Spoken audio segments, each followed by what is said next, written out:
It's 1 o'clock, and so we will begin our meeting. And today I'd like to have a moment of silence, and if you could keep the Tucker family in your prayers, we would appreciate that too.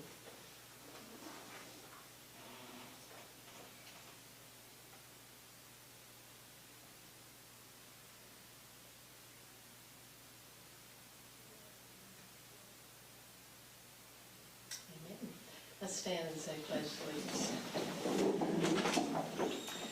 Pledge allegiance to the flag of the United States of America and to the republic for which it stands, one nation, under God, indivisible, with liberty and justice for all. I would like to welcome our guests today. We have two citizens that are going to speak to us later on the agenda. We have Kelly Thompson and we have Angie Haas. Did I say it right? The full last name is Pasquales. Pasquales. I can say that. Okay. They're going to speak to us later in the agenda, so we'll hear from them. We need a motion and a second to approve this agenda, and this is just for the technology meeting. We'll have another approval later on our facilities meeting. So Carolyn and Chris, a second. All those in favor say aye. Aye. Aye. Okay, we will go on with our agenda then. Dr. Dyer. Okay. Before we get started with the technology meeting, I do want to read a statement. It's going to be a joint statement from Cleveland City Schools and the Cleveland Police Department. This statement will come out to the media later and to families and all of our community. But I want to read a statement, and we'll read it just as we have it on the sheet here. On Monday, October 25th, 2021, we were made aware of a social media post that included a threat to Cleveland High School. Cleveland High School administration, district officials, and the Cleveland Police Department worked together to investigate the threat. At this time, the threat has been labeled unfounded. Again, at this time, the threat has been labeled unfounded. Law enforcement officials were on campus to assist with any needs. The safety of our students and staff is our top priority. We will continue to monitor the situation. Any information regarding this or other threats should be reported to the Cleveland Police Department at 423-476-1121. So again, that statement will go out later today, but I did want to make you aware, as well as the public aware, that the threat today was taken very seriously, as any threat is that's made in any form or fashion. It was thoroughly investigated both at the school and by law enforcement, and at this time has been deemed not a credible threat to the school or the operations of the school. So I want to make sure everybody is aware of that. But and I know we're seeing a rash of these in the community to some degree, but we do take any threat seriously, and we will thoroughly investigate. Law enforcement is always going to be right there working as a partner with us, and we certainly appreciate the Cleveland Police Department coming to help with that today. Absolutely. And which of these fake notices can we ignore, Dr. Dyer? None. None. That's right. No, we take these very seriously, regardless of it is going around the community or other communities as well. We know better than that. So we do take them very seriously. Yes. So I want to make you aware of that, and then we can move on with the meeting if you're ready for that. Yeah. Okay. Well, let's go ahead and get started here. I'm going to just briefly bring everyone back up to speed about our BLADE project. You know, BLADE is something that we started around 5 years ago. Prior to me coming to Cleveland City Schools, of course, we were buying technology. And we had technology in use in the school system as a whole in various ways, and successful in a lot of ways using that technology. But when I got here, one of the things we talked a lot about was the fact that there was no true plan in integrating technology into the classroom as a whole. And we decided to put a hold on buying new technologies until we could come up with a formal plan to implement, to have professional development for staff, and to do all the things that we needed to do to really have a strategic plan as far as using technology more than just buying technology for technology's sake. So we formed a group of committees, and finance and funding, professional development, content, instructional practices, measuring success, stand up so I can see all those, engaging the community, and deployment planning. Because we really wanted to make sure that we were covering our bases. And as part of what we did, We went out and visited very successful school districts that have been implementing a technology plan for a while. We took our time. We had board members on committees. We had community members, parents, students. We had various staff and administrators on the various committees to make sure we were hearing from a variety of sources as we put that together. And I felt that was a very thorough process we went through. And together we came up with that 5-year plan. Well, here we are at the end of 5 years, and that's going to play into kind of where we're going with this today. Go to the next slide. So, going back and thinking about our mission and our vision, I won't read all of that to you. That's something that has been on our website, something you can look at. But, you know, we have a mission to go after being an innovative culture. You know, we've recently been asked to join and did join the League of Innovative Schools. We're recognized as a district that's doing really neat things in innovation, not just in technology, but in all facets of what we're trying to do as a school system. And that's something that's really important. You know, we want to have state-of-the-art technology. We want to make sure our students know how to use technology in their personal lives, but also whatever future career they may go for. We want to introduce blended learning experiences. You know, this was written before COVID, and think how much blended learning is taking place in that COVID environment. So thank goodness we were planning for that before we knew COVID was even a thing. So that's something that I'm really proud of us for, and our vision goes along with that as well. The next slide is really what I wanted to just go to. These are the goals, and I want to just remind all of us what the stated goals are that we're currently working under. Create that staff development program to allow teachers ample opportunities to learn. We've done that. You know, at the middle school, the elementary, the high school, we've really had thorough professional development. We've had choices, provided choices for teachers and staff to figure out what professional development is going to best suit them and what they're looking for. So we've been able to do that. Encourage the practice of blending learning and project-based learning to facilitate collaboration and all those different features. I feel good about those kind of things, the communications, those things that have really turned into our graduate plan, what we want our students to be able to do when they leave Cleveland City Schools. Ensuring the community and business sector of Cleveland are informed about the benefits of shifting toward that blended learning environment. Assessing technology infrastructure of our schools. We're going to be talking about that today in some degree, but we've been doing that for a while, and we can share with you where we are and talk about where we need to go. Stand again, the podium's right there. Provide each student with equitable access to technological tools, resources, online assessments. We're working hard at that.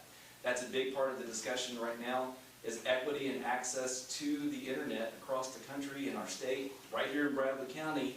And I know we're talking a lot about that. You know, our MiFi, our hotspots, all those different features for folks that don't have internet services at their homes.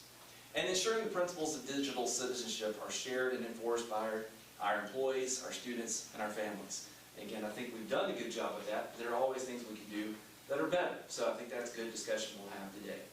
So that's my piece of this at the beginning, just to kind of bring us back up to speed about the work that we have done, the work that we are doing, and the work that we'll continue to do. I think we have a good background. We've had a good 5-year plan and good 5 years of work under this, and now it's time to think about the future and what do we want to see over the next 3 to 5 years. So with that, I'm going to turn it over to Dr. Raper and let him drive the ship. Of course, as we go through here, feel free to answer or ask any questions that you may have as well. We'll be glad to slow down and talk as much as you need to. So. Yeah, we have a very robust agenda today, and this is the stuff that really excites me. But it is a lot to pack in, so I am going to move pretty rapidly, but please feel free to stop me, ask questions, or anything like that. I think one of the first things to establish are the laws that we're operating under whenever we talk about filtering or sending devices home. It's actually the Children's Internet Protection Act, so it's CIPA, and it came about in Congress in 2000. And it came about as part of the E-rate program, which we get monies from the federal government for to help fund internet and internet connectivity. And so they enacted CIPA for these things. So we are required to have policies that address the first 4 bullet points. But then the 5th bullet point is actually something we have to actively do. So we have to have policies that address access by minors to inappropriate matter. We have to have policies that address the safety and security of minors when using electronic mail, chat rooms, and other forms of direct electronic communication. Unauthorized access and hacking to our system. unauthorized disclosure and use of dissemination of personal information regarding minors. That gets into COPPA, it also gets into FERPA, which we can talk about later in a different section. And then the kind of big action thing that we have to do as a school district, or we have to have something, we have to put measures in place that restrict minors' access to materials harmful to them. In the industry, we refer to this as a SIPA compliant filter. If you get a bunch of tech directors together from school systems, we're all like, hey, what SIPA compliant filter are you using? Or we'll get renewals of, are you ready to change your SIPA compliant filter? So that's kind of the buzzword that we use. It's worth noting though that SIPA does not require the tracking of internet use by minors or adults. Now that is something we are doing, but it's not something that's required. So here's the big picture overview of what we're doing in terms of filtering. The only thing up there that is required by law would be the GoGuardian DNS product. So GoGuardian DNS is that SIPA filter. It filters any device that connects to our network. And then I'm going to go into it in a minute. We also force Google Safe Search on our network. And then we employ a whole suite of tools, GoGuardian Admin, Teacher, Beacon, and Parent, to help to manage it even above and beyond what the SIPA filter is required. So I want to talk about those, but I want to take a second to mention, you do notice the GoGuardian is in front of all of them. All these different tools we could buy from a different set of vendors in order to achieve them. We actually, for example, GoGuardian Teacher, we used to use something called Dino, and before that we used something else. But we've just found it to be the best to consolidate this into one company as much as possible. And as we'll talk about in a minute, a lot of the filtering policies are pretty consistent between companies. So this is kind of another way I like to look at our filtering. The very obvious thing at the top of the iceberg is GoGuardian DNS. It is a, for lack of a better term, it's a dumb filter. It's either a block or don't block. There's a list of stuff that it tells you to block, and if you hit that list, if you try to go to www.badsite.com and bad site is blocked, it doesn't let you go there. Now, below that iceberg, the stuff that's not quite as obvious, we do have GoGuardian Admin. And that's going to allow us to have more granular control, and it also enforces filtering off campus. That's not something that's required by law, but it's something that I think we as a community have agreed we need to do if we're going to send devices home, is enforce filtering on campus and off campus. We also have on-demand teacher filtering, which is that GoGuardian Teacher product. The GoGuardian Teacher product allows the teacher to, one, see screens. If they're in the Macs, they actually use a combination of Apple Classroom and GoGuardian. But it allows them to see screens. It allows them to apply blocking plans during the class. So if you know that today the only thing we're using is Canvas, then you could apply a blocking plan that just allowed access to Canvas. Now there's about 20 URLs in there, but we have created ways for teachers to easily say, okay, today this is all we can do. And it also allows the teacher to see actively what sites students are on and retroactively what sites the student visit during class. Kind of along with that is the Parent app, which we'll talk about in a little bit more in depth. But I want to talk about a product that I may be the most proud of that we offer, and it's GoGuardian Beacon. GoGuardian Beacon is going to do suicide and violence alerts. It's going to do self-harm alerts and those kind of things. And I really do believe we probably saved some lives here in Cleveland City School by utilizing this product, where it can really catch students in their moment of need, send an alert to a counselor if it's not urgent, or if it is urgent, they make a phone call, and a live person makes a phone call to administrator to say, hey, this is happening right now. And if it's during school hours, we'll normally follow up with them in person. If it's not during school hours, we normally call the Cleveland Police Department to do a well-person check, and they've been fantastic to help us out there. So I have lots of information about each one of these different products, but I also don't want to go on and on about them if we kind of get it. I know you all have this packet in advance, so I guess I can run through the products really quickly and then let you know if you have any questions. So the first is our GoGuardian DNS filter that filters everything that connects to our network. So teachers are allowed to connect their cell phones. Those also get filtered by GoGuardian DNS. So anything, whether we own it or doesn't own it, gets filtered by this product. Hey Cody, can you explain what DNS is so everybody knows, please? Sure. So anytime you go to a website, so let's say we type in google.com, you're actually not going to google.com, you're going to a server somewhere that's stored on an IP address. So whenever you type in google.com, it goes to your DNS server, it looks up what is the current IP address of google.com, it returns 8.8.8.8 or whatever it is. they're doing the DNS server. And then it sends your computer to that location in order to be, to start receiving the data from that server. It's kind of the typical way that we do filtering in the modern take-home age. Used to, we would actually do it as a firewall. So 3 filters ago, we had something called iBoss. It sat between the firewall and everybody's connections, and everything got passed through that. But since we started sending devices home, it's not as effective, because that's when most places have switched to DNS filtering. Now, a question may be, couldn't you just change your DNS, because you can change your DNS, could you change your DNS to something else and then get by filtering? And we actually only allow GoGuardian DNS through our system, so if somebody were to try to change their DNS, they would get a block page. Just because, or well, they wouldn't get anything because they wouldn't be able to resolve that DNS name. Did that fully explain? So I have a question. So you said teachers could have their phone go through DNS, or students, I would assume. We actually don't allow students to connect to the network, Okay. at least their personal devices. We Okay. allow teachers for security reasons, getting those messages from the principal, but we don't allow student So devices. student phones do not connect to our servers at all? They try to, and I'm going to show you some statistics, but yeah, we don't allow them. Okay, thank you. GoGuardian Admin is kind of the heart of what we are able to offer as far as a more advanced filter. So GoGuardian DNS is that dumb list. Is it blocked? Is it not blocked? And it's just matching it against that.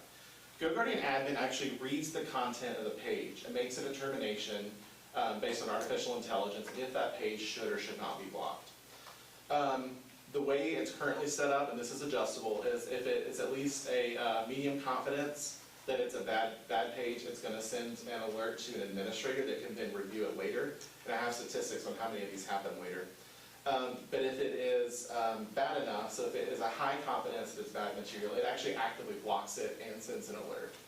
So this isn't just blocking based on is google.com supposed to be blocked. If someone goes to Google and searches penis, then that page is going to, we've tested it, that page gets automatically blocked by GoGuardian Admin proactively.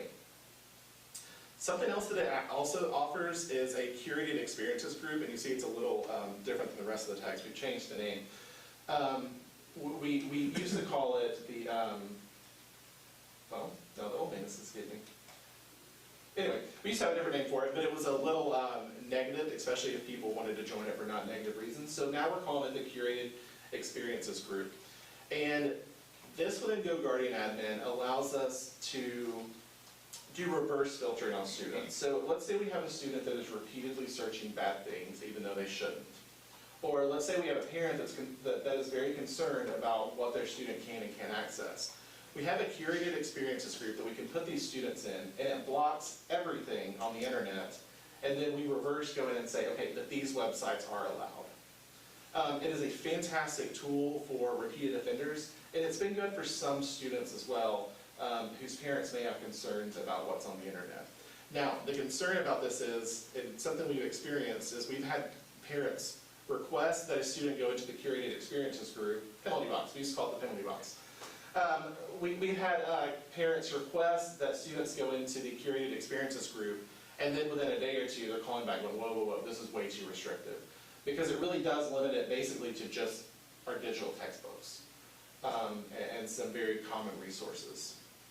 Cody, as a former administrator, and probably Dr. Dyer also, besides certain websites and everything, does it help the administration if I got two people arguing on Sunday night and then we know there's a possible situation to come up on Monday? I mean, it's going to help administrators know what's going on out there if someone's threatening somebody on Saturday night, or can you use it that way? So we do often catch those kind of things. And there's honestly kind of a two-sided debate here among the country. It is, if something happens on a Saturday night at 8 o'clock, is it the school's problem? And we often make it our problem because we'd rather err on the side of being cautious. Right. But so yes, those kind of scenarios do happen.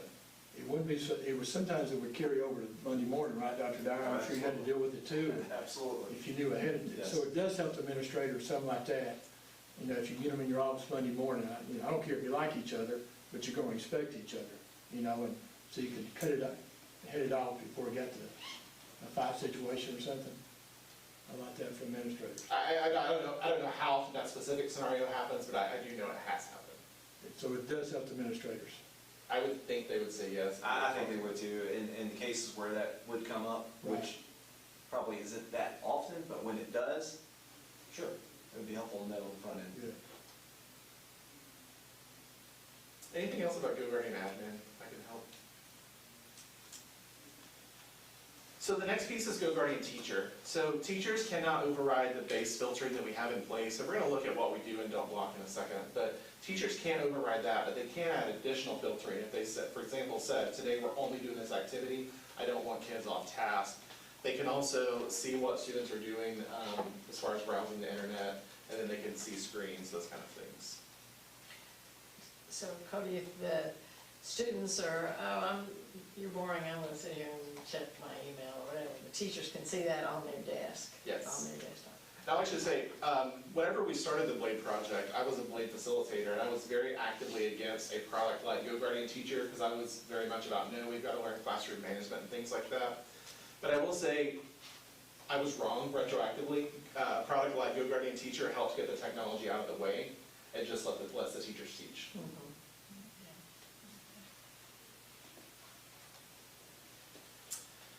GoGuardian Beacon is the one that uses the smart alerts to analyze the pages and seeing when someone may be planning to commit violence or hurt themselves. And once again, I want to reiterate, this would only be on CCS devices, so it's not going to catch phones or anything like that. And we know a high number of our, students have phones, but we do catch a lot of things this way, I'll put it that way. And I have some statistics in a second to show you, for example, how many GoGuardian Beacon alerts we had in a month and how many emergency situations we had in a month. I think it's worth noting that a lot of the alerts that we get here, especially from the high school, come from like Instagram Messenger, Facebook Messenger, those kind of things where kids have conversations, and then we catch those things and we're able to address it in a non-emergency situation with a counselor, or in an emergency situation with a counselor, with an administrator call. And there's a couple of quotes there from Dr. Lenning and Article Browning. We do only provide GoGuardian Beacon to 6 through 12 because those are the only devices that are going home. We don't pay for licenses for K-5 for GoGuardian Beacon.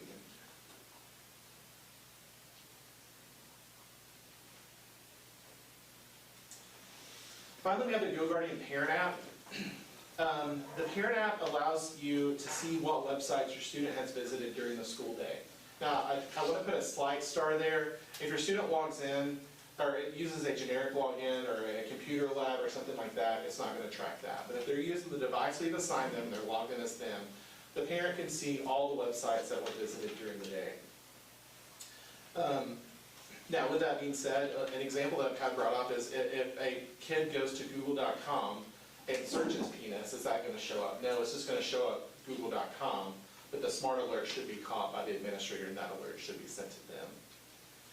It gives parents control over what website student can visit after school is out.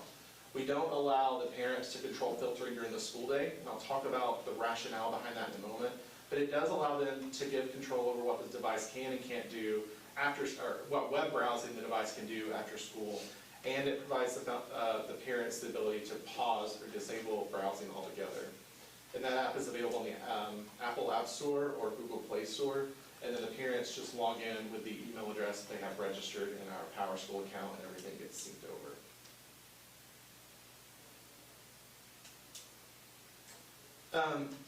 So, a common question we have is, if a parent locks aside a GoGuardian, does it remain blocked during school hours? And the answer is no.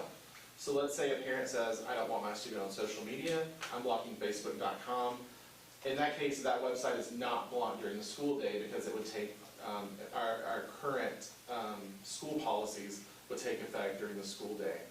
And the rationale behind it is if we allow parents to control blocking plans during the school day, we have 35 different blocking plans across the classroom of 35 students, or however many students are in the class. And that really affects the teacher to be able to utilize any digital resource in their classroom because we really don't know what is blocked. Like, we don't allow parents to pick and choose curriculum. Like, if we're using whole Mifflin for science, that's what we have to use. We don't allow them to opt out of that. We also wouldn't allow the parent to block the whole Mifflin website so they couldn't get to the textbook. And so there are pros and cons there, but that's really what it gets down to is there's 35 different blocking plans. We don't know what they're going to block. And parents who request the curated experiences group, and I mentioned this earlier, will often express frustration with that because it is too limited. And so you can quickly get yourself into a situation if parents are doing blocking where they block things that they didn't even mean to block. And we're going to look at a very quick example of blocking in a moment. And I would remind you that teachers do have the ability to monitor student devices when they are in the classroom and apply their own blocking plans as the teacher of the classroom. So this is a blocking example. You're not meant to be able to see all those words. I just wanted you to see the pure enormity of them. I pay for blocking on my own home network. My child's only 2. He doesn't get any device time, but I wanted it in place because I, as a parent, want that for my house. So the blocking program that we pay for our house sent out this email. It's like, hey, if you want to block Facebook on your network, here are the 810 domains that have to be blocked. And I actually pulled them into a spreadsheet and counted them out because it didn't list them all. But it was 810, so every one of those domains that have to be blocked. Now, Nate knows about subdomains, so I actually did the next step to see how many true domains there were. And there are 13 different domains that have to be blocked in order to block Facebook. Now, this is an extreme example, but one thing I do want everybody to understand is, let's say history.com is the website you want to allow or block. Just allowing or blocking history.com is not going to allow all of history.com because there's going to be stuff fed from other domains, and it's not going to block all of it. For example, one of the domains that Facebook uses, you'll see, is fbcdn.net. CDN stands for Content Delivery Network. It's how we'd send out pictures and things like that. And so those pictures may not be being fed by Facebook. They may be being fed by fbcdn.net. So the blocking can get very complex. And let's say a parent blocked google.com, which has been a request from parents. That would effectively shut down any login to ClassLink or any other site that we do because it all authenticates against Google. So if a parent were to block Google, that would really stop the computer from even functioning because it couldn't even authenticate. What if... That's why you're talking about logging in. So I know you use Google, so would that be the same if you used a Microsoft version of that? Yeah, absolutely. So the question is, what if we use Microsoft Azure, which is their product, to authenticate? Yeah, if a parent then blocked Microsoft.com, we would not be able to authenticate against Microsoft as well. So that's another reason, is because it's hard to articulate and explain how the blocking has to work. And we have a lot of sites that end up doing things. For example, in order to make Holt Mifflin, I already used them, work, HME.com, we had to spend about an hour because it redirected through 8 websites before the student could actually even get logged into it, into a resource. And then a resource was also fed from a different one.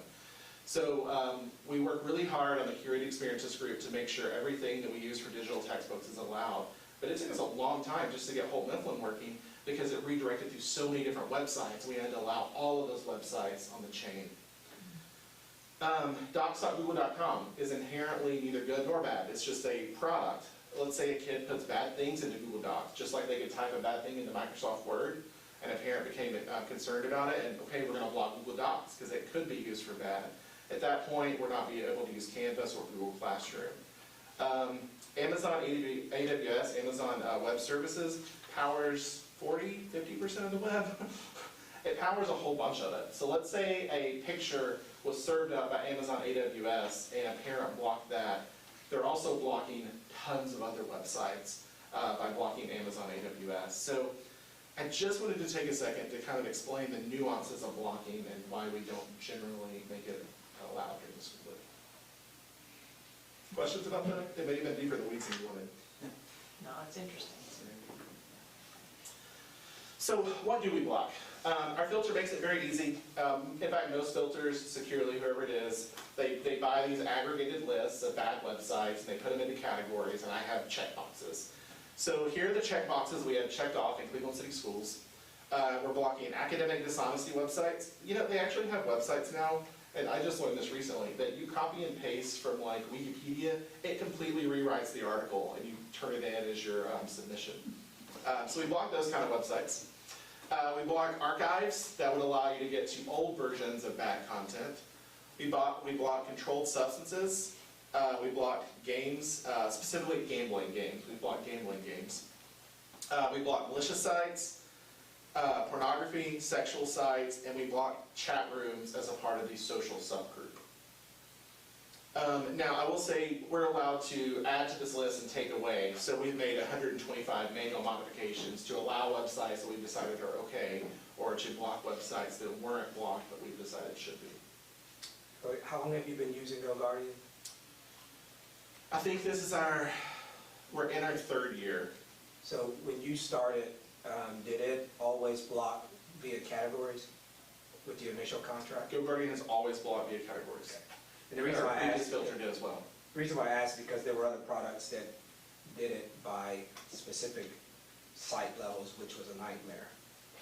iBoss, like 2 or 3 versions ago, did it that way. So those categories covers pretty much everything we want blocked, seems like. I will never sit here and tell you that category is going to cover everything. I'm not going to tell you that somebody didn't spin up. Something new, yeah. Yeah, because there's also a checkbox for new sites, and if a site hasn't been around for like a year, you can block that. But whenever whoever's a legitimate spins up a new site, you also end up blocking their stuff, so we don't generally check that. So it blocks everything that is known to these aggregators who block websites. So do you know how GoGuardian is, are they just using aggregators, or are they evaluating things on a regular basis? I know that in addition to the aggregators, if we come up with issues, they've added it to their blocking plans. As like we'll tell them, we also manually add sites to the block list. And they've recently redone their smart alerts too, because keep in mind, in addition to dumb blocking, which is what this is, we have the smart alerts that actively read the page. They've updated them and they've become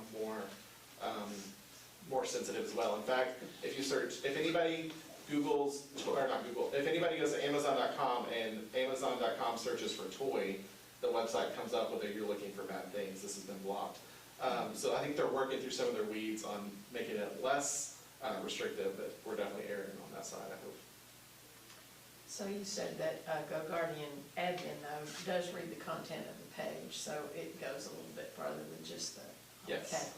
So even on good websites, it will, like, what was it the other day? We don't block YouTube, and almost no school does. Somebody searched for penis in YouTube, and then YouTube got blocked for that student in that search and sent a report to the administrator, even though it's not blocked for everybody else. So even though it's not on our filtering block, it blocked it for that student Because when of the they searched content it. of the search, yeah. Okay. Now, I do want to be clear, it only reads the page. So it's looking at words, it's not looking at images. I think they're in development. I was in a focus group where they're trying to figure out how to do image blocking and those kind of things, but it's reading the page. And anecdotally, most of the time, if there's bad images, it comes with bad words. So I'm just going to ask a follow-up question with Don's.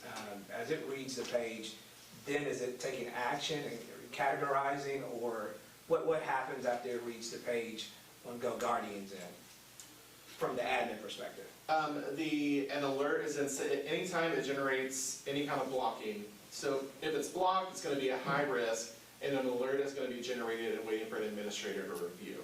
So GoGuardian has a set of metrics that it, or a rubric that it uses To determine, and it's all like artificial intelligence, we can't control it, but yeah. Okay. So it gives you a medium risk or a high risk. Anything a medium risk is sitting and waiting for an admin to review. Anything that's a high risk is sitting waiting for the admin to review and was proactively blocked. Now, we can bump that down to medium even, but there's a whole lot of false negatives as well. Do you have any estimate about how many you've had to block? I do. I have those numbers coming up in a minute. Okay. Any other questions about blocking categories? Coach, Yes, ma'am. do you have a distinction between what you're blocking or restricting divided by middle school versus high school? Okay, so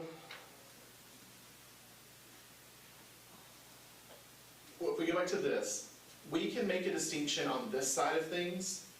We cannot make a distinction here because the DNS is what everybody's getting, so your lowest level of blocking has to be applied to the DNS.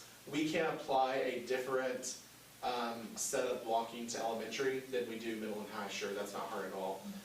Right now, they're pretty much the same because we have yet to come into a situation where we said this is not appropriate for elementary, but it is for high. We've generally just blocked it for everybody. But they are in separate lists. We've just currently kept them pretty much the same. I think there was one thing we came up with that's in an elementary list. It's not in the high school and middle school.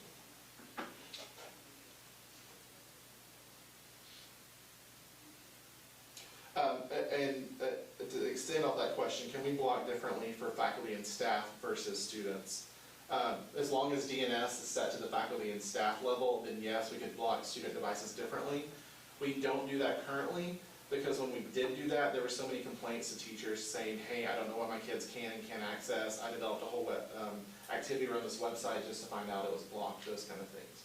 So right now we have parity between our students and teachers, but it doesn't have to be on the admin side of things.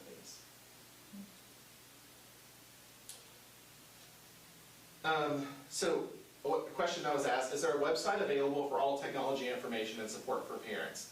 There was not one place. It was scattered across several different places. So I've consolidated it all to clb.city, which is our URL shortener we use, clb.city/technology. Also, if you go to any Cleveland City Schools webpage, under parents, there's going to be a Blade Technology Info. Is that what we named it? Blade Technology Info. And that's for all schools or the district under parents. It's going to take you to this website. I won't really spend a whole lot of time on it today, but I have consolidated all the resources there. I put up some basic tutorials. And as we go forward, we're going to leverage our Blade facilitators to continue to flesh out the tutorials, provide specific help information for what does logging into Google Classroom look like for our users within Cleveland City Schools. What if we're running into trouble with this program? And also, we've realized we could use this to provide professional development to staff. You know, we provide a lot of professional development to our faculty and teaching staff, but we need to make sure that our staff that are answering phones and things like that also have the ability to use these programs at a high degree of ability. If we're talking about something like Google Sheets or Google Docs or something like that, so we could also put those training videos there as well. Well, Any questions? I'm just gonna say that I appreciate you having one place to go for all of that. I think that's gonna be helpful moving forward, so. Do parents ever call in with a site that has not been blocked that they might object to, that they want to consider blocking? Yeah, and we review it and try to make a determination. Those that are obvious, like this is obviously bad, we generally just block. And then things that are not so obvious, we kind of have conversations with the administrative team about it, get principal input, those kind of things, and try to make a decision. It's really difficult for you all to watch all these sites and know they could sneak something in that you wouldn't be aware of. Especially when you see the metrics in a second Yeah. of how many there are. Okay. So is this where we talk about email, or is that further down on the list? Students have email, have Gmail? But Google doesn't allow Gmail for students under 13, right? Isn't that No, it does. They're common compliance, so we can have it for students under 13. so a student on through their Canvas, they can get on Google Docs or whatever, and can they post an inappropriate link that won't get screened through GoGuardian? The link would get screened whenever the student tried to view it. Okay. So it also catches bad things that are typed in Google Docs. Our smart alerts are full of kids typing bad things into Google Docs. I mean, what kids used to do on a piece of paper, they now do in Google Docs. So our smart alerts are full of that. So it is catching the things. It may not catch the link actively in Google Docs, but it is going to screen it against both the DNS and the smart alerts whenever they click on it. Now, can I say with 100% accuracy it's going to catch every single thing ever, no filter? Anybody who would say that to you would be making a leap at best. So, Dr. Raper, if I post something, an inappropriate link on my email and send it to another student, it won't catch it unless that other student tries to open it, but it won't catch it on mine, right? Okay, so email filtering is done on the device for us. So when the student opens up their email on a Cleveland City Schools device, it is being filtered. There are products like Gaggle, and we actually surveyed this. I surveyed the tech directors, and half use it, half don't. There are pros and cons to using it. We don't employ a service like Gaggle currently. We use on-device filtering. So you might want to say what Gaggle does, just so everybody kind of knows, and there may be other groups that do similar things, but. So Gaggle is actually going to actively read through, in this case, Google Drive or Gmail or things like that on the server side. Right now, we're only doing it on the client side, so whenever they open it up on the computer, those things get read. So Gaggle is a little more proactive than it is on the server side, but it brings some issues with it as well. And so it's also expensive. So that's something that we don't currently use. So it would get filtered whenever the student opened it up. Now, if a student were to log into their email on the device that their parents gave them, like a cell phone, then that would be beyond our filtering capabilities.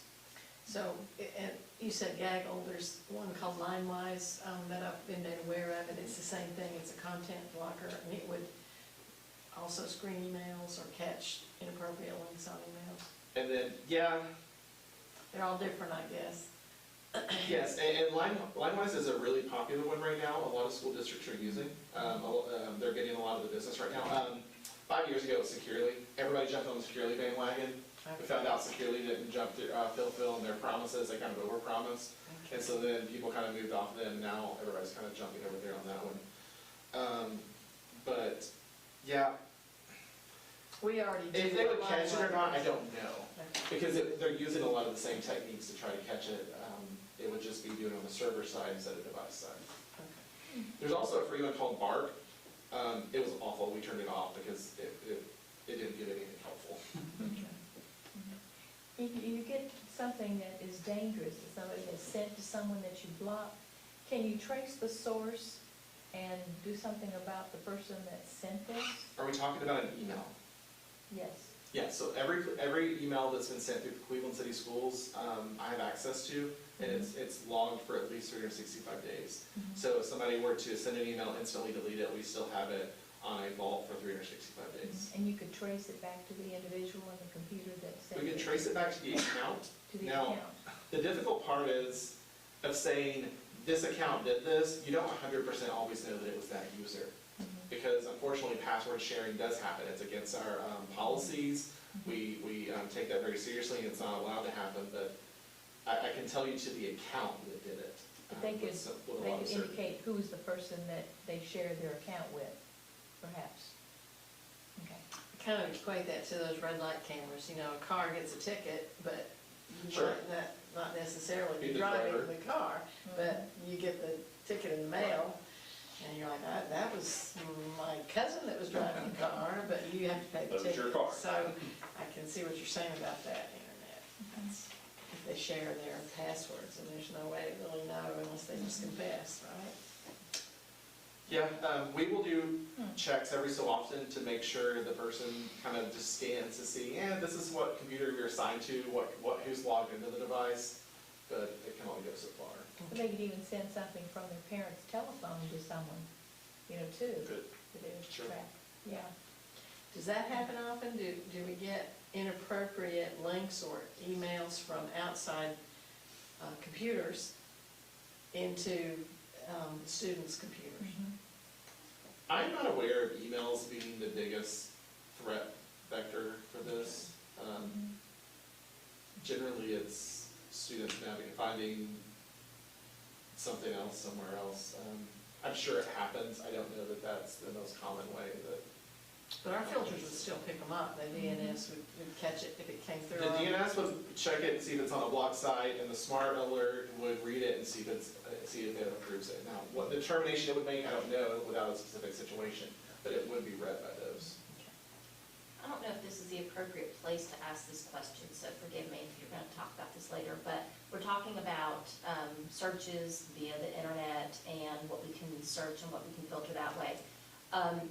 Are we controlling or blocking the ability to download programs, software, apps onto these devices or not? And if not, is that something that we need to be considering? So a Chromebook, yes. The MacBooks, from Apple themselves, talking to Apple engineering, they don't like to take a sweeping block all approach. That is a checkbox we have. We aren't currently utilizing that. Instead, what we're doing is retroactively looking through what apps are installed and blocking those as issues come up. For example, I can't tell you we're actively blocking every web browser except Chrome. We're actively blocking a couple of different apps. We block a couple of different games during the school day at CMS because they were becoming a problem. So they can play the games after school, but they're blocked during the CMS school day.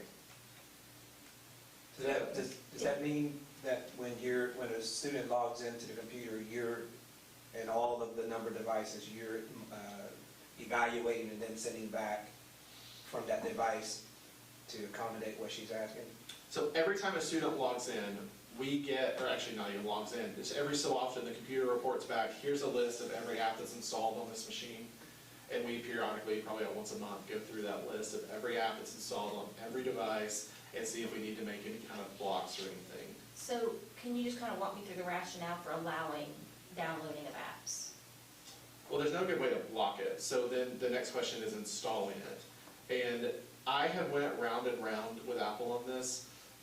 Prior to 2 OS versions ago, we actually had a checkbox to only allow applications that have been officially installed or in the applications folder to run. They just took that out of their OS two times ago. Like, they just do not support it anymore. And I've been all the way up to the guy who writes the code, like screaming about it, saying like, this is something we need to do. And they're like, yeah, the way we're doing it going forward, that's not something we're going to support. So Apple in this case has made it very hard. We could move to a mass block list. Once again, I'm not aware of issues we're having with like rogue apps. Well, I'm just curious why we even, if we're using this for education purposes, you know, why are we opening the door for apps that aren't used for education purposes? If they can open the door for malicious apps or to use those things. So one thing I will say though is you cannot install anything on the device that isn't approved by Gatekeeper. So Mac has Gatekeeper built in, it has to be an approved app. So I am not concerned at all about people downloading a virus and running it or installing it. They're also not administrators on their machine, so they can't get escalated privileges on the device. So the way we think of in a Windows environment of installing apps is a little different than what we're doing on the Mac side when it's running in its own container that has a verified signature from Apple. So that's a little bit different. But at the end of the day, I would love to check that box that says you can't launch an app unless we've installed it. Apple just doesn't allow us. I mean, I understand their rationale for not wanting to, because it's money. Yep. But I think maybe that's worth considering whether that's a good policy for us, whether we need to maybe rethink using Macs. If they're not able to accommodate what we need, is that the purchase decision we need to make? If that is a problem. And I will reiterate, I'm not aware of apps being a problem, and we can actively block any app from running that we want to. And there's a list of probably like 35 apps we block from running. So I feel like I'm if thinking this... like texting apps, instant messaging apps. Yeah, they can't download anything from the App Store. Okay. We do block that. I'm not Again, aware, I'm not aware of savvy any to that are what's being happening. done, but I just wanted to I kind of haven't think that heard through. any issues. I'm sure there's some tech savvy, probably students that may have found a way to do that, but the App Store is blocked, so that takes all that out. I don't know, that's just me because I'm not a tech expert. I don't know, are there other apps that people can just download from the internet? that Honestly, aren't they're on the App mostly Store? web-based. We do catch students using web-based texting apps, and as we catch those, what was the last one we caught? Textnow.com, that should have been blocked. For whatever reason it wasn't. We added that to our block list and it's now blocked. They also can install rogue Chrome extensions. So in general, students aren't downloading apps, they're living in the browser. The apps are being used for more of those productivity things. And CTEs particularly, and Cleveland City Schools is doing some amazing things with the Mac OS. So we are seeing a lot of gain out of it. But I will definitely make sure, I'll do a complete audit of any apps that are installed, but I'm not aware of that being an issue. I will say our teachers are pretty quick. There was at one point a duck app, and it would go over and steal your cursor, and it was causing mayhem because the kids were like losing their cursor all the time. So we were able to block that. The teachers are pretty good about noticing those kind of things. The teachers can see their screens if they're in nefarious apps. We have had teachers complain that students are using these apps all day, and we go in and investigate it, and it's actually just a website that they could have had in their blocking plan. So I will definitely be more paying attention to that, but I've not seen apps being an issue.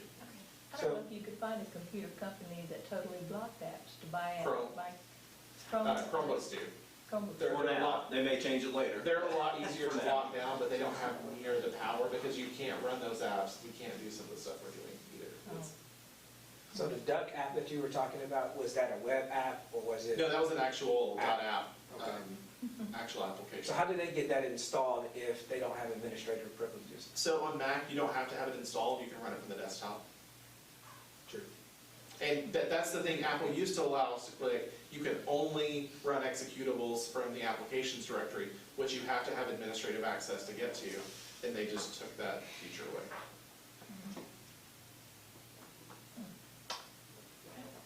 We can also go to a block all except those that are allowed scenario, but it causes other issues. So we're going to have Safer Internet Day in February 8th, 2022. It's actually the whole week of February 7th through the 11th. And we're going to do in-person meetings for parents to bring awareness to those kind of things, make sure they know about cleve.city/technology and all the stuff that's there. Also do information about, hey, do you know what your kids can get to on their cell phone? We estimate that more than 90% of our kids have cell phones and 95 at the high school. Like, do we know what we're doing when we give those devices? So talking about Cleveland City Schools devices as well, but making sure parents are aware of the cell phone capabilities too. Activities at school for students all that week. We are required by law and also do digital citizenship training for all of our students to try to be proactive and train them. Here's how we should behave online, but really trying to hit a focus on it that week too, and then sending out through eBlast different resources to parents. Is there a website that parents can access that would give them all this information? Yeah. Can't come to the meeting? Oh, for us, for Cleveland City Schools, it will go on that cleve.city/technology, but it's still kind of far out. We haven't put it together yet. Okay. If they Google Safer Internet Day, though, there are tons of resources for the general Safer Internet Day consortium. So here's some summary information, just to know how many devices we have out there. We estimate we have about 1,050 devices in students' hands, or I'm sorry, in staff's hands. We think that's also conservative because anybody with purchasing power buys technology, and I don't always know about them until after they show up. So we think about 1,050 devices for the staff hands. And then we think there's about 6,200 devices being used for students. We just got a new equitable grant that we're utilizing to buy devices that can go home with K-5 students and Chromebooks and go home with K-5 ESL students to help give them access to some resources. We think that number is about 6,200. So a conservative estimate of how many devices, iPads that teachers and students have is about 7,250 that we're managing. If you want to talk about how many devices are connected to the CCS network, we have about 6,500 unique wired devices connected every day and about 6,000 unique wireless devices. So on any given day in Cleveland City Schools, we're managing about 12,500 devices connected to our network. And then this was where I was talking about cell phones connecting. In a given month, we have about 12,000 different wireless to try to connect. Now we have access control, so you're not necessarily going to see all of those, but it is there. So do parents know that they cannot add apps to their children's books, computers? Do sometimes parents use their computers and add things to them? Well, they still couldn't access the App Store at home, correct? They cannot? Cannot. Okay, that's good to know. So, that we do, I am quite certain parents do use the laptops at home to some degree. They may be the only computer in the family, so they may be doing their banking or software, you know, whatever they may need to do personally, and that's allowable as well. That's good. Really quickly, this data is from September 1st to September 30th. I pulled all the data. We had 31.5 million DNS requests. So that was back to DNS, like so websites that our computers tried to visit. We blocked almost 2 million requests, and we allowed 29.5 million. Now I want to accent, those 2 million are not 2 million people trying to go to badporn.com or something. Like that is actually generally malicious websites or stuff that is trying to attach itself onto other things that we block. But we did block 2 million of those. We had 807 smart alerts sent to administrators for review. So that's those active page readings going, I think this might be bad. So we had 807 of those sent to administrators. We had 480 beacon alerts. So those are students that we think may need help, sent to counselors for review. And we had 7 emergency alerts of something is happening right now, we need to address this immediately. We also had 3,820 class sessions that utilized the GoGuardian teacher. And and right now, as of 2 days ago, we have 186 students in the curated experiences group, so that are in the very restricted browsing group, which is about 3% of our overall population. And just for verification, this is, you have September 1 through September 30th? The 2021. Last month. It was the only full month I had. This month I didn't have a full month. In August, No, I no, didn't get okay. computers out, so yeah. September 1 through September 30. It's a lot of activity. It is. And I will also say that total requests isn't at home. That's kind of filtered differently. That was just on-campus requests, too. Budgetary information. Our general fund budget, we spend $419,000 on personnel, just under $300,000 on operations. So that would be the infrastructure that we spend.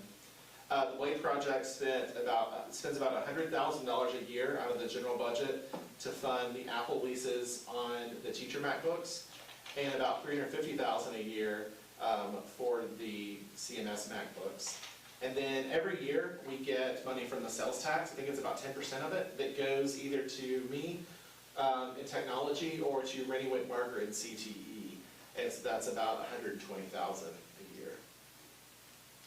We also have one-time funds. We have the remote technology grant that bought Chromebooks in grades 3 through 5. I think the CMS MacBooks were only, or maybe it paid for part of it.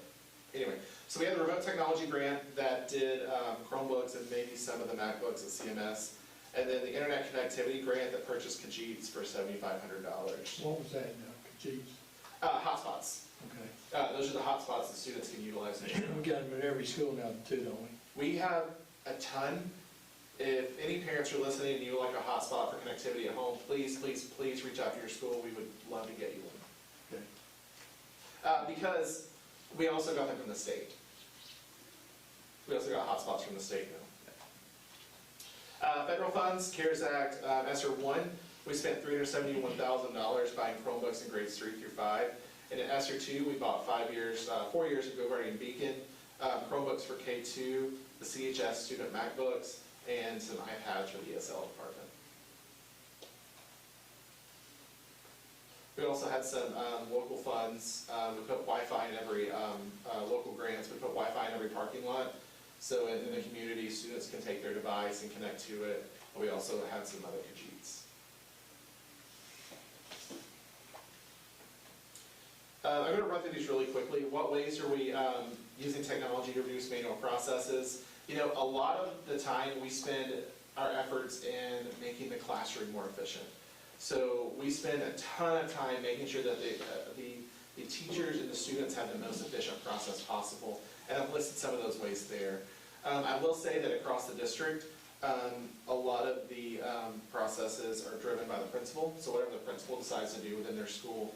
But we have done a lot of things like digitizing forms, installing new phone systems that allow teachers to make phone calls from home using the school's number, or even receive phone calls on the playground. And then increased utilization of virtual meetings when possible to reduce leadership and instructional personnel absence for buildings.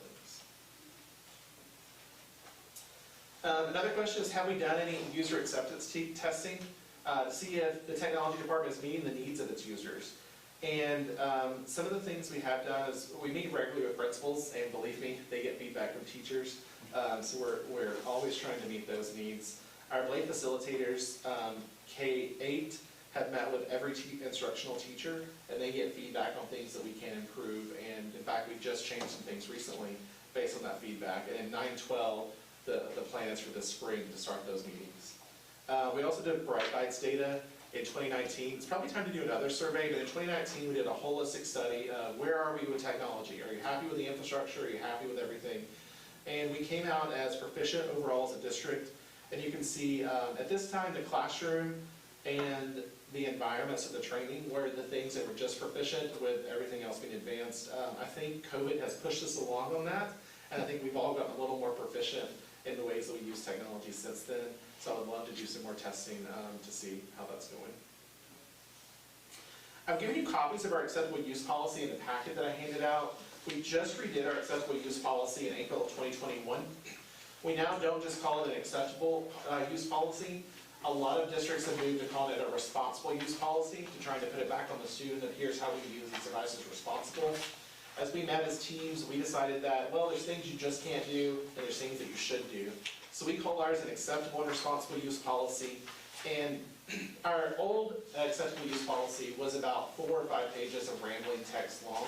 So we really tried to consolidate it into a meaningful document that teachers and students really could use to inform how we behave online, as opposed to being a bunch of rhetoric that no one really listens to. All parents and students are required to acknowledge this every year. Staff are required to acknowledge it once, but we actually get them to acknowledge it every year as well. Cody, can I stop you for a second? I think you've moved forward here on the agenda Oh, to the audit, so we're going to stop because we're going to hear from our parents. Okay. That's okay? Yep. Are you a good place to stop? Yeah, my bad. Okay. No, Will we come back to this, because I had a question? Yeah, go ahead if you want to do the question. then Well, I mean, if we'll come back to this. We will, but we jumped down here past the hearing from our parents, so we're going to do that. And you were doing such a good job, and we were all just singing along with you. I wasn't paying attention, so I'm so sorry. I apologize to our parents. We're going to hear from Ms. Kelly Thompson first. Kelly, if you want to come to the podium and give us your information, and we are welcome to our school board meeting. Thank you. Okay. Sitting over there, I thought this was going to be a mic up here, and it's not. It is the 104.1's mic. Okay, so do I need to speak to it, or just do I? Just don't tap on it. Don't cut. No, I'm sorry. Just kidding. So, all right. So I have 5 minutes. Is that correct? All right. I want to try to speak quickly. You'll tell us your name. And So I'm Kelly Thompson. I live on Quail Hollow Road, which is in the Candies Creek School Zone, and wanted to just address some concerns that I had about internet safety, specifically with social media. So I am a wife. I have 6 kids, went to Lee University, and spent several years as a classroom teacher. 3 of my kids have been in the Cleveland school systems, 2 at Candies Creek and 1 at Cleveland Middle.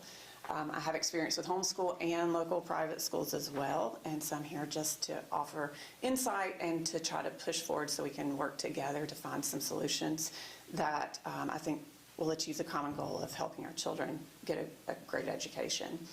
So some of you I have actually met with individually, and you've heard our story, but because I have 5 minutes, I can't go through everything on that story. But basically, the overarching umbrella that I wanted to present is just some of the problems that we have had with the BLADE project of using the MacBook computers at CMS. The number one thing that I just want to zone in on is the social media access that students get. And so I looked through, this was our first year at CMS. I did sign and read the paperwork whenever we received the MacBook. I've since gone back through the school systems laptop agreement, the acceptable and responsible use policy, and the policy that you guys passed with the internet, use of internet policy. And nowhere did I see any intentional communication that made me, the parent, aware that my kid would get social media access. And so I wasn't looking for that because I didn't think that kind of leap would be there, but can't find that I was made aware of that anywhere either. So my child having social media access without my knowledge created a potentially dangerous and life-altering situation for our family. She's adopted. And so by her opening up social media accounts, there's biological family members that we actively have to keep her from and protect her from. And so that was very disturbing to find out that there was a huge gap at school. And so I just want to implore you to please reconsider that policy that allows social media access to students as young as 11. Just understanding that some of those children are not ready for it. Some acknowledging their brain hasn't fully developed to make logical decisions. Understanding that some children come with trauma that we cannot really even imagine that they've come to our school. And I want to protect those children from getting access to making a wrong choice. And so I don't take this issue lightly, and I ask that you not take it lightly either. I feel like as a parent, this should have been stated, restated to me to let me know, hey, your kid's getting access to this. Honestly, if I'm going to dig further, I feel like it's a parental decision on whether my child has access to social media or not. And so I feel like it's my responsibility and it falls under my authority. I can't block social media through GoGuardian app when she's at school. And so Dr. Raper let you know that any blocks that I would put up don't apply when she's at school. And so in conversation with Dr. Raper, the only way that I would have to actually, for me to block, is to go meet with every teacher and have it blocked in every classroom. And as their schedule changes, to go back and do that again. The other option would be the penalty box, which renamed Curated Experience Group, to put her in that. But honestly, I still go back to I feel like it's my decision on whether she has access to that or not. And for 11-year-olds to be given access to social media when those sites actually require you to be at least 13 to interact with them, I feel like we're opening the door for some really bad decisions for children who are not ready to make those decisions. Just recently, this has hit the news, so I just wanted to highlight a congressional hearing regarding Instagram, and found a strong correlation between a teen girl's depression, thoughts of suicide with Instagram. And there was a quote that Facebook actually owns Instagram, so a quote from Facebook that came out in that hearing said, "We make body issues worse for 1 in 3 girls." They acknowledged that. Teens blame Instagram for increases in rate of anxiety and depression. This reaction was unprompted and consistent across all groups. And that's the end of the quote. We have to consider that. 1 in 3 girls say that Instagram has contributed to depression, thoughts of self-harm, and even suicide. So I hope that this gets your attention. It deserves our attention. So much about social media, long term, we don't know yet what those effects are. The short term for children, it does not look good. At the end of that congressional hearing, Congress actually implored Facebook to not move forward with starting an Instagram site for 10 to 12-year-olds. That the data was just sickening of what it was doing. So I ask that we just reconsider that here and not open that door for our children here on a local level. I've talked with some of you guys, I've talked with teachers, I've talked with Dr. Raper and his wife, I have talked with people, anybody that can listen, really. And so consistently what I hear from teachers, because I have heard arguments of it has constructive uses, teachers in the classroom say it's not worth the risk. It's just not worth the risk of opening that. I actually did start an online group just to see what parents were saying. It grew very quickly. Some of you joined in that group. I asked some basic questions just to see, am I missing something? There was 279 votes. Whenever I asked, do you agree with the policy to allow social media to students? Out of those 279 votes, 95%, 266, said no. As a parent, I do not want my child to have social media access at school on a school device. So I'm just asking that you consider, this is what parents are saying, to hear them. Closing, I just want to ask also, the ideas I spoke to people of different levels, it was consistently that parents are vital in this style of learning. Parent participation has to happen. They have to be checking up on their kids, reading their histories, their computer history, knowing what's going on their kids' computer and what they're looking at. And I get that. But I also feel like as I went through CMS, I went through the city website, I went through their Facebook pages, And I get all the calls and reminders, but I don't hear consistent messaging saying, parents, you're a part of this. Parents, have you checked your kid's history? Parents, are you doing this? And like, in dealing with public, that has to be said and said again and said again and said again. If there's an expectation for parents to be there, we have to say that over and over and over until we're tired of hearing it. And that's usually when they first start hearing it. And so I just want to, I appreciate the website page that you are now creating, but then also just like we can do better and I think close that gap of our expectation for parents, but then voicing that, hey, you have to be active in this, you have to stay. That one time you checked in August, we got to do it again, and staying on top of that to help bridge that partnership. I appreciate your time. And just ask that you would consider specifically the social media policy to be redone. Kelly, we do take this very seriously, which is why we're having a meeting devoted to this, and I really appreciate your efforts to come forth and show your passion for this subject. I think every single person in this room feels this way. Do any board members have questions they would like to ask Kelly? I thank you for taking the time to do this today, and we are going to take your suggestions under advisement and have those discussions here in a few minutes. And so, well, you're welcome to come to any and all school board meetings, of course. You might get tired of me. No, we appreciate the parents that are concerned, and we do think partnering with parents is the most important thing we can do to affect a child's learning. So thank you for your time today. Thank you. Thank you. Next, we're going to have Angie Pasquales. Did I say it right? Yes, and she is going to speak to us as well. And you all have a copy of her request that she sent me on the Thank you all for allowing us to talk and having an open door that we can come and share our concerns. I'm going to start my 5 minutes. My name is Angie Pasquales. I live at Overbrook Circle. I have 3 kids in school age, and I am zone also for Candies Creek. Kelly and I know each other, and she shared her concerns with me in parking lots where my jaw dropped, and I was like, oh, my word. Because as you know, parental involvement is not the same for all kids. We talk about equity, but not everybody starts from the same place. And so you have parents that are going to be there and are going to care and are going to check. But unfortunately, you're going to have a lot of kids that don't have that parent. And we would love to be able to solve that for everybody, but we can't, right? And so I feel that as a school board, as a society, when we choose to put the internet in the hands of 11 and 12 and 13-year-olds, we are taking a gigantic risk.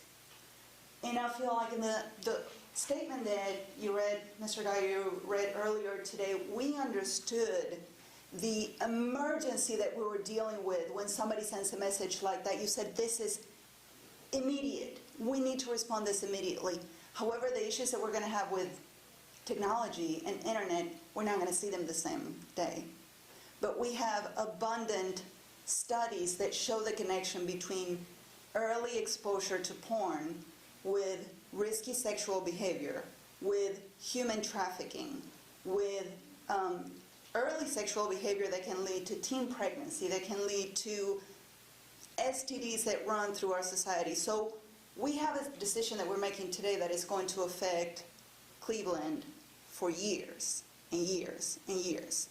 And I try to contact places like Willow Bend, who is working with human trafficking survivors that are dealing with things that happened 10 years ago. I was unable to talk to them before the meeting today, but I want us to understand that just like we rush when we hear the idea of a loaded gun coming into our schools, we need to rush and we need to take seriously the idea that it's not worth the risk. The fact that my kid can access Wikipedia for the study of birds today, it's not worth the risk that he can have porn in his hands without me knowing, without a parent knowing, without somebody being able to go, you can't deal with this right now. So we need to take that seriously. And I think at least both of you have mentioned the possibility of doing a block all not allowed websites. And I know that it feels like, oh my word, you're just putting a wet towel on this whole project where they should be able to access the internet, learn, explore the world and chase the things that they are interested. But goodness, we are giving them access not just to a lot of horrible things, but we are giving other people access to our children, to their minds, to their hearts, and to their futures. So I want to encourage you to be a wet towel. If you have to block everything but the specific websites that teachers say, hey, we need to see this website, you're not going too far. You're not being a party pooper.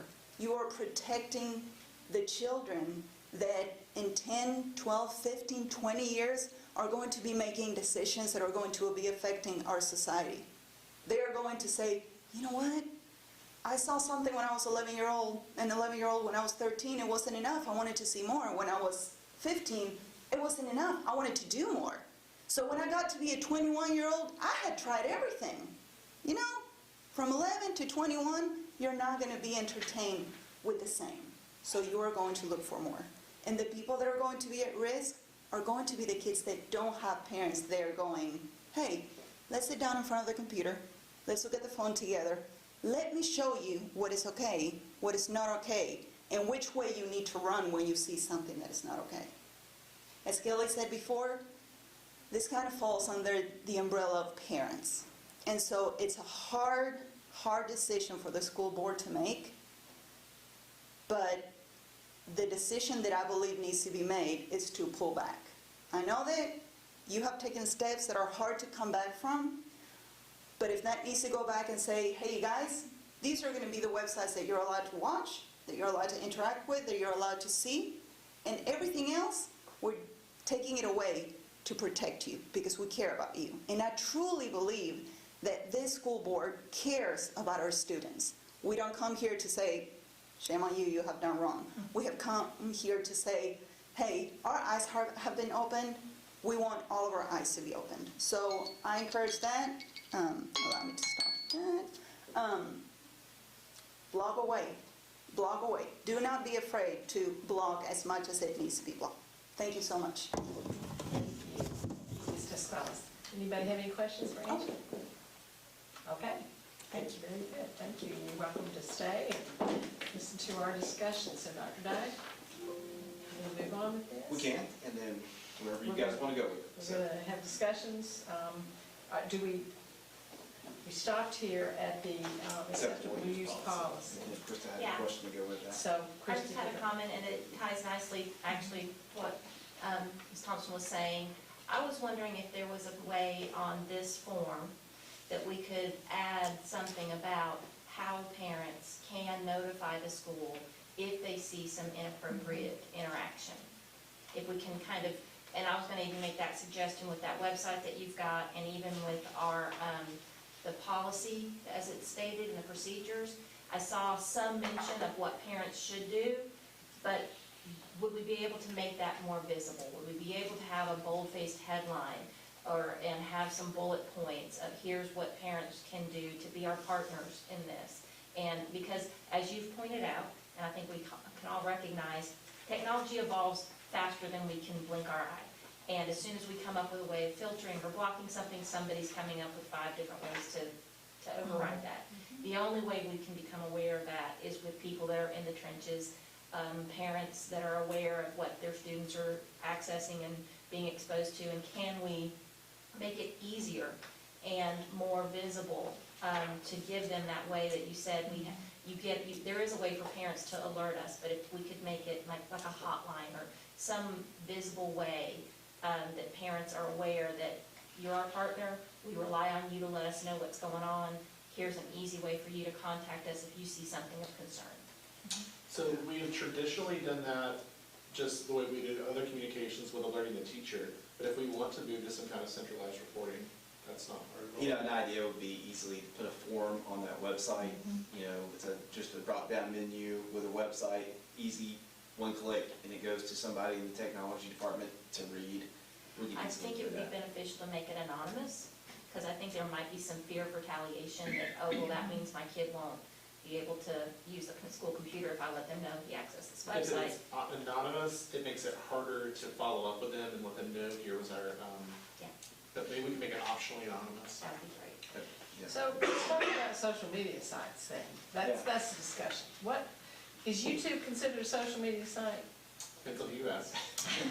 It is. Okay. We do have a lot of teachers that use YouTube for YouTube's education. great, I mean, there's wonderful So things, that- but Facebook, what about, Instagram, I know Snapchat, TikTok, we don't allow those on there, do we? Snapchat and TikTok are blocked by Cleveland City Schools. Right, so we do block some of them, Right. but, I know there are school districts that block them all. Yeah.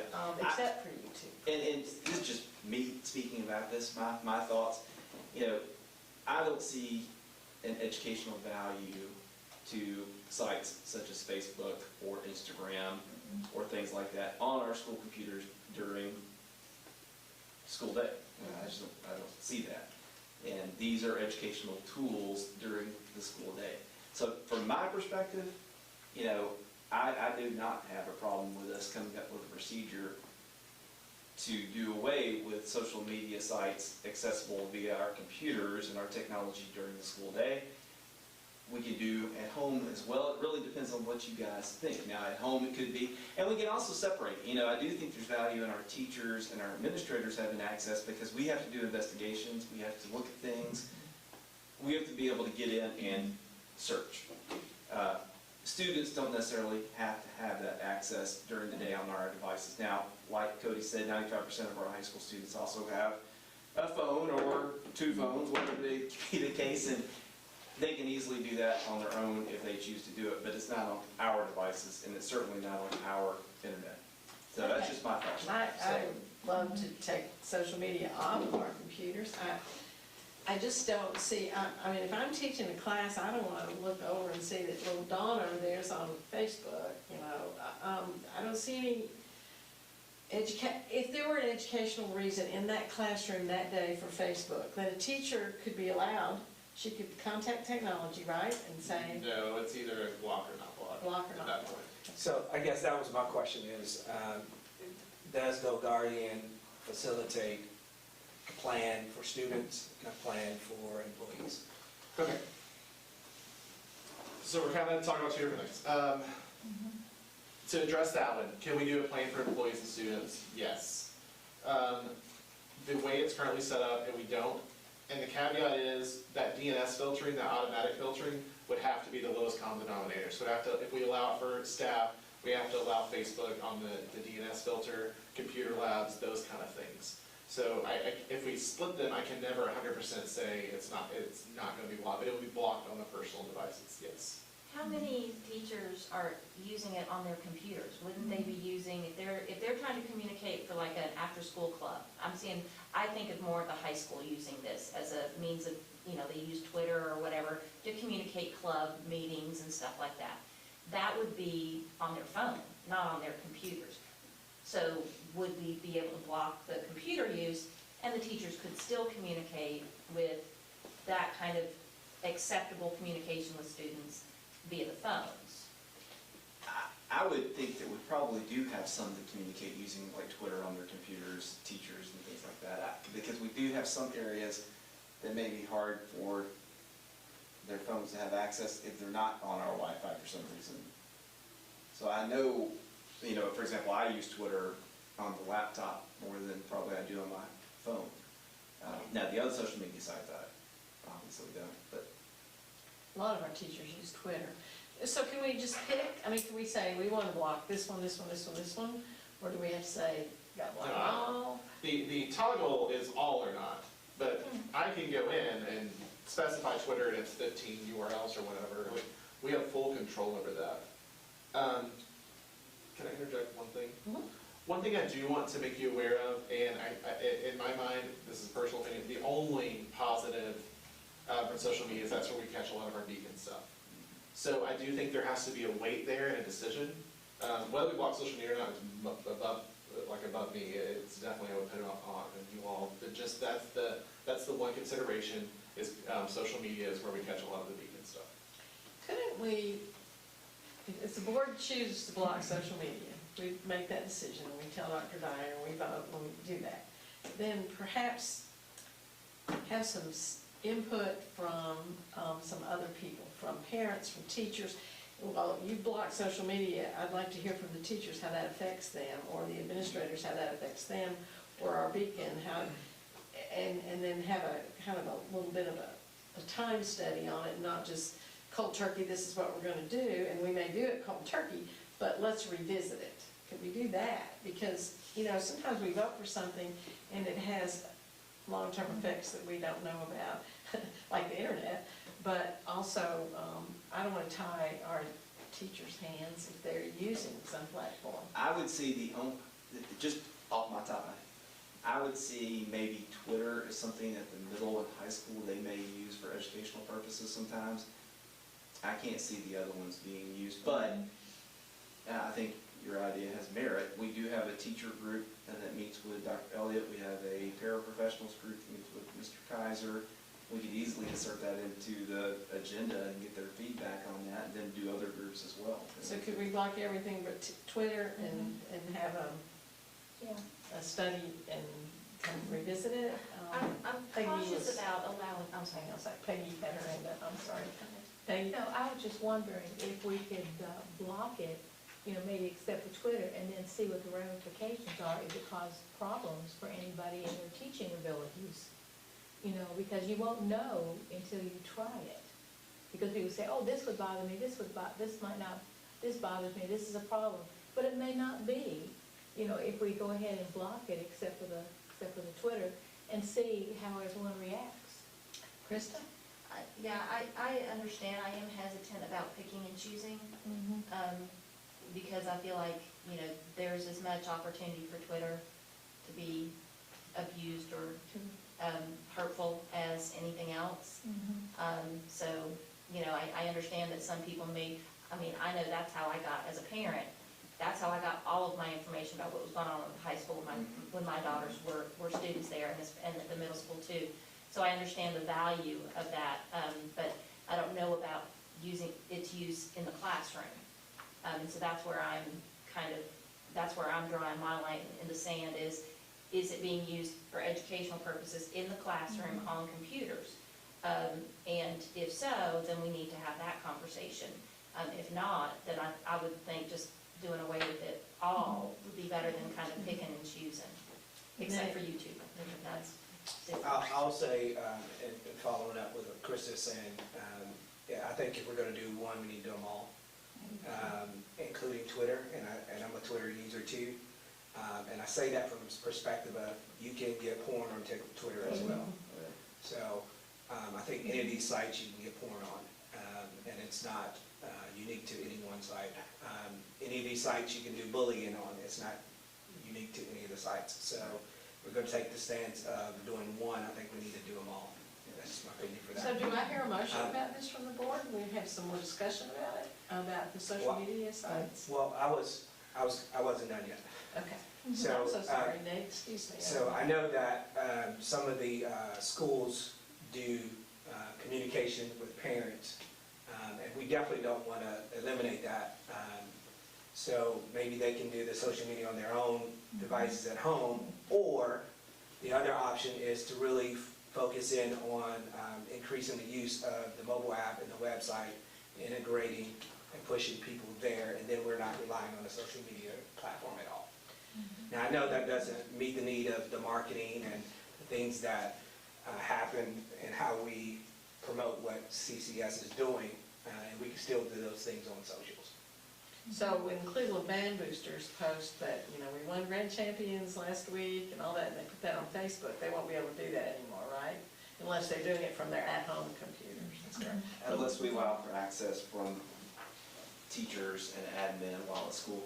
You know, we don't provide for, you know, the band director to have a phone. We don't provide for the high school principal to have a phone. It's their personal device that would then be forced to use if they cannot access Twitter via their school-issued laptop for school business on Twitter and things like that. And that's what I would want us to consider, is the fact that, you know, our administrators and teachers do post things to Twitter and to Facebook and the things to put out there about school business, and we're not supplying them a phone to do that. So that's something that I would want us to think through a little bit. Would you have a recommendation for us, Dr. Dyer? I think a recommendation that I would put out there, and then you guys have the final decision to make, would be to go ahead and do the blocking for social media for students. You know, that's something that we could easily do, and I think we could easily live with. And we find out there's ramifications, we can always revisit this at future board meetings down the road. But I would want us to consider access for, I don't know if we can do just administrators or what that would look like, but, you know, I think employees do need access to be able to get onto social media sites via their laptop, because they do have, I think, legitimate reasons. And I don't think they're on there, you know, finding out, you know, what's the latest events going on this weekend in Cleveland on a Monday afternoon, but to be able to access, you know, the band's Facebook site, or to tweet out something about the football game Friday night, those kind of things. So that would be my recommendation for you.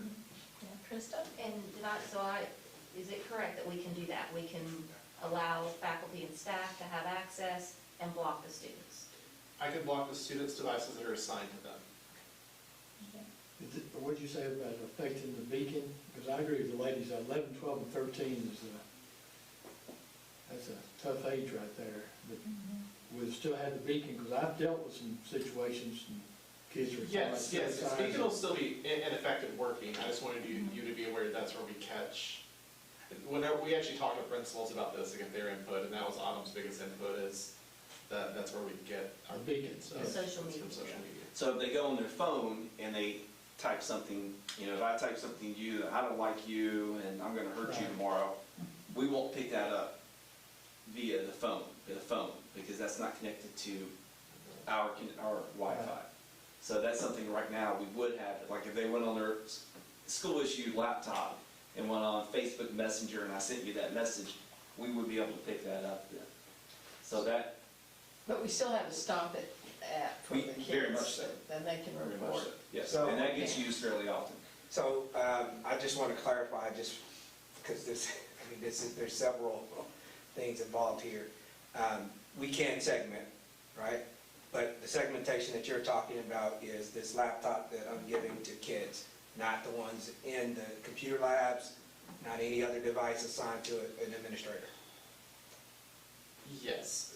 Wherever a student logs into the device, we can do that segmentation. But there's some computers just sitting there waiting for a student to sit down or something like that, and we can't reliably apply that segmentation to them.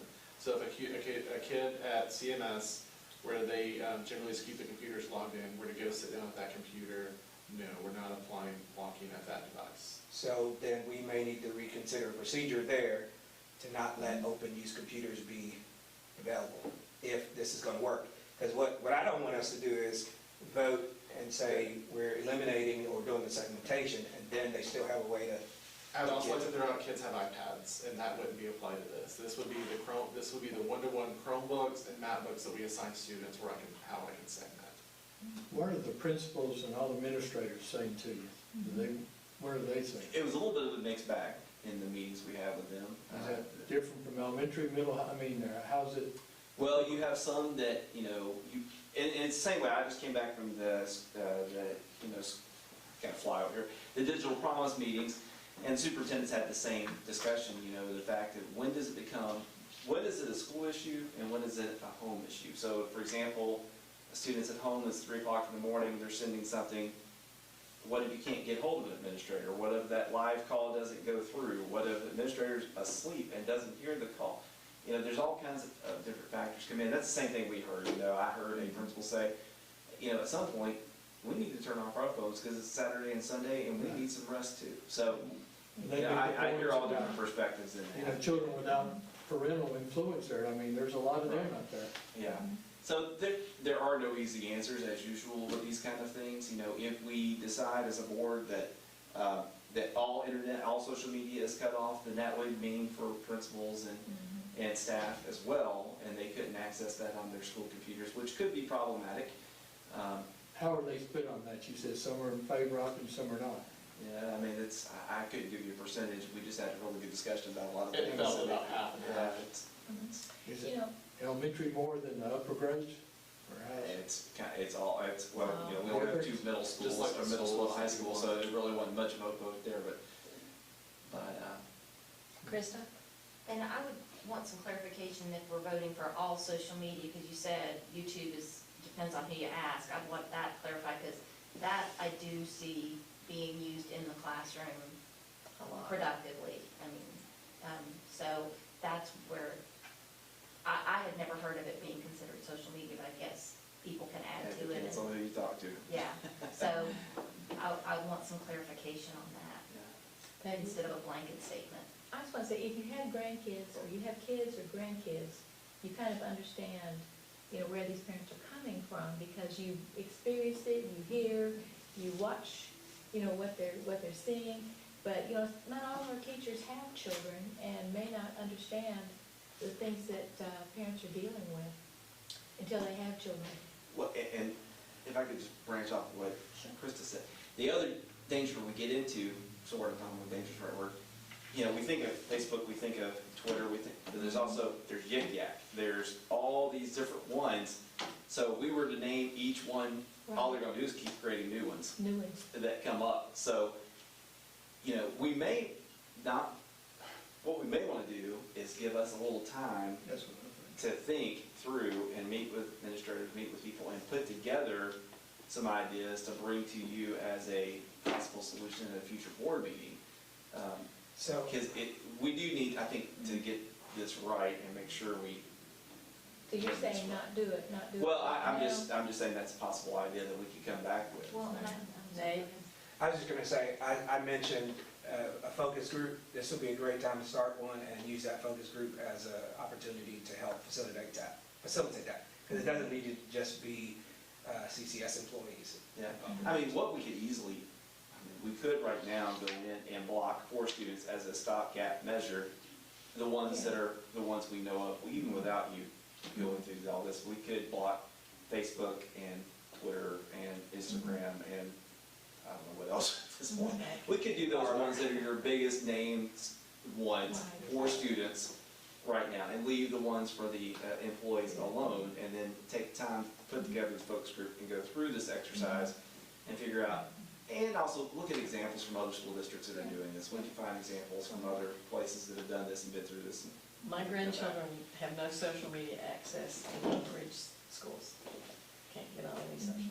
I'd also like this time to be used to help teachers, if they don't already know, how to use the existing platforms that we have to access instead of relying on something like YouTube, because you can download those videos, Sure. post to Canvas, and and students will be able to access them.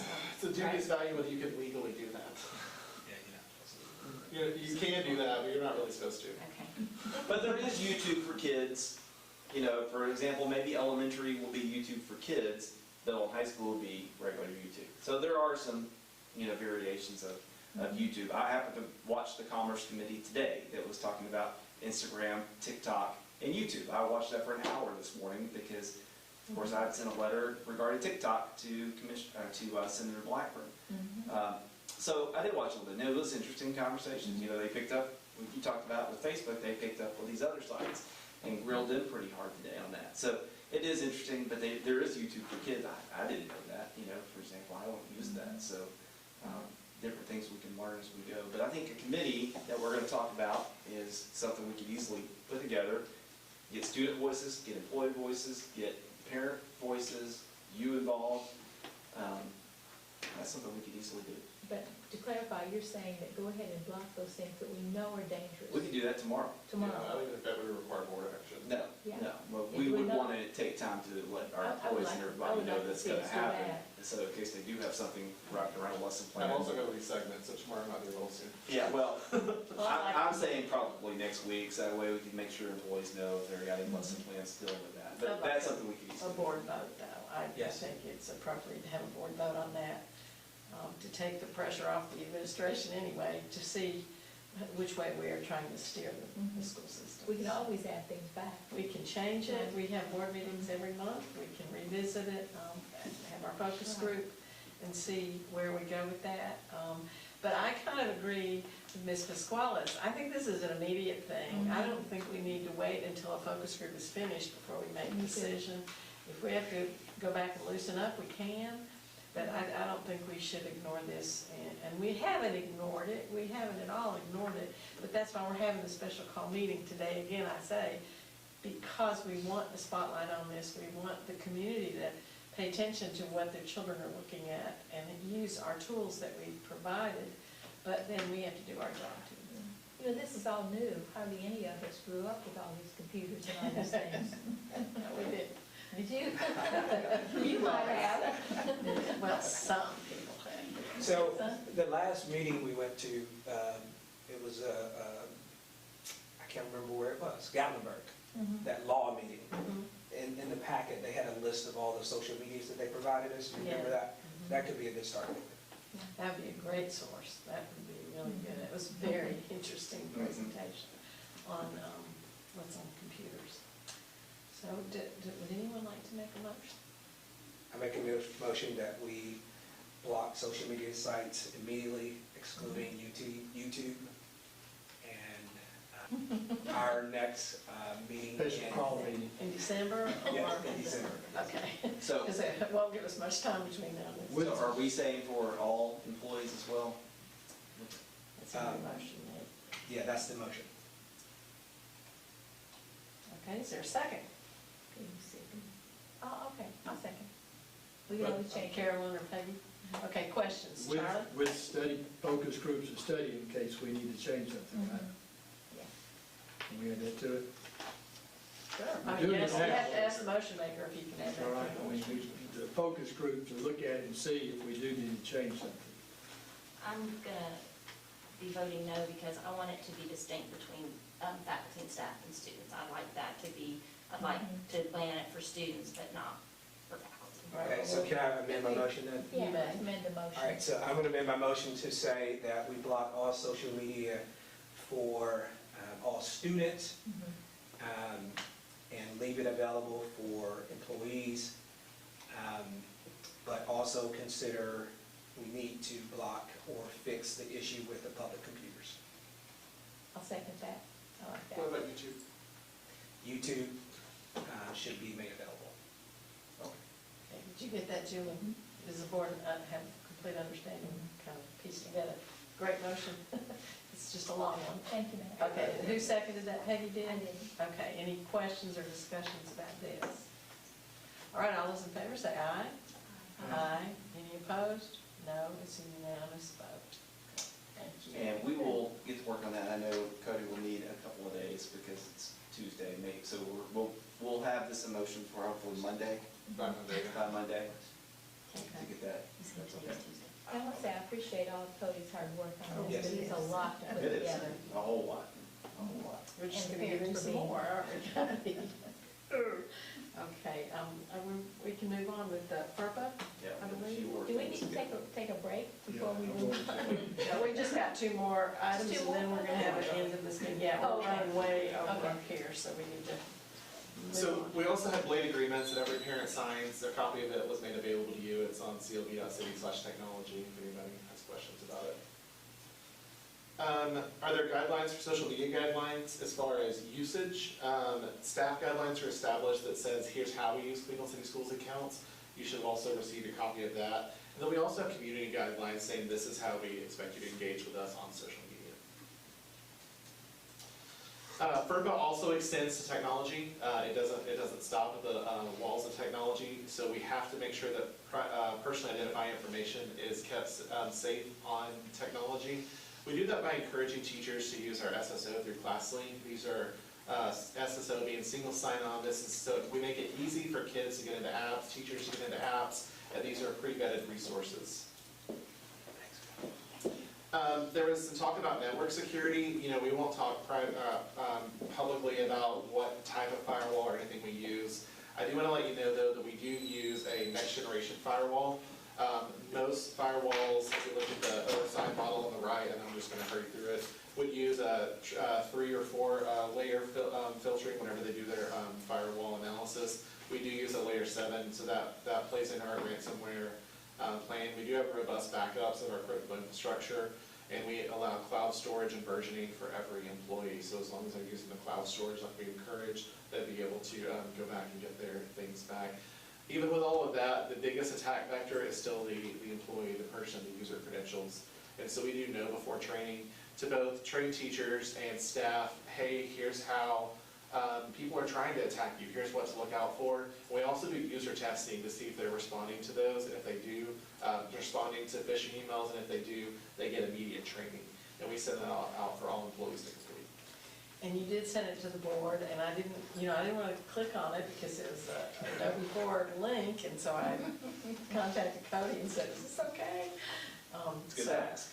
Yeah, I'm glad I asked, because I apparently, when I clicked on that, I'd done that training once before, but I didn't.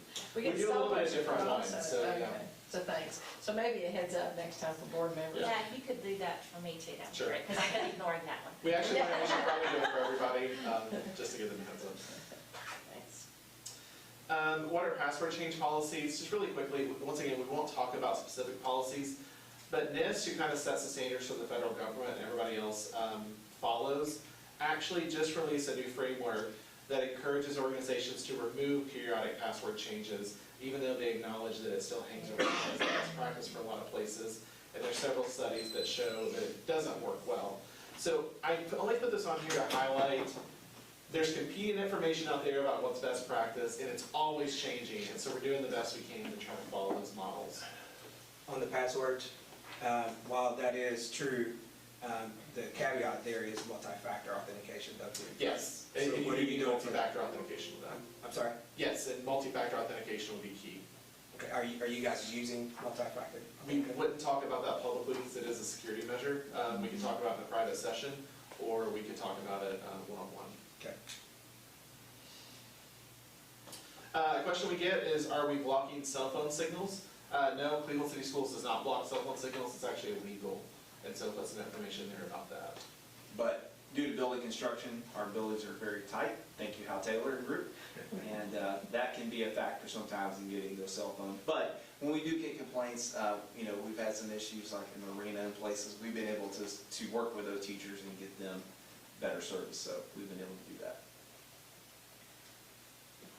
And so to kind of end this up, it's been suggested, I think we're going to go a route of a 360 technology focus group that would include board members, administration, faculty, students, and parents. It's been 5 years since we made our Blade plan, and it just got finished. We just got it for everybody K-12, so it's a great time to look at this again and see where we need to be going with technology, both instructionally and infrastructure. And so that's something we'll be working on, and Cody and I can meet and start putting some names and ideas together, and then come back and share that at a future board meeting. Maybe we'll shoot for the December meeting so you'll be able to come back and talk about that with you all, and that way we can also have time to talk about how the new policy dealing with social media and how that's going, so we can give an update in December for that. Okay. Are we finished? We are with that one. I'm going to adjourn the meeting, but instead of 15 minutes, we could do 10-minute break before our facilities